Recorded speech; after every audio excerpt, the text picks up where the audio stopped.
கோடை வெப்பத்திலிருந்து தப்பிக்க சட்டை பையில் ஒரு வெங்காயத்தை வைத்துக் கொள்ளுங்கள் என மத்திய தகவல் தொடர்புத்துறை அமைச்சர் ஜோதிராதித்யா சிந்தியா பொதுமக்களுக்கு நூதன அறிவுரை வழங்கியுள்ளார்.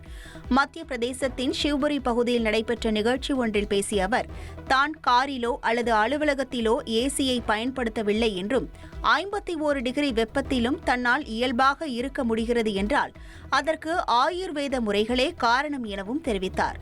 தொடர்ந்து பேசிய அவர், உங்கள் சட்டைப்பையில் ஒரு வெங்காயத்தை வைத்துக் கொள்ளுங்கள், வெயிலிலிருந்து தற்காத்துக் கொள்ள அது உங்களுக்கு உதவும் என கூறினார். அவரின் இந்த வெங்காய டிப்ஸ் தற்போது சமூக வலைதளங்களில் பேசு பொருளாகியுள்ளது. இனி செல்லும் இடமெல்லாம் செய்தி. தந்தி டிவியின் வாட்ஸ்அப் சேனலை ஃபாலோ பண்ணினா செல்லருக்கும் இடமெல்லாம் செய்தி. இதோ QR கோட் இப்பவே ஸ்கேன் பண்ணுங்க, ஃபாலோ பண்ணுங்க.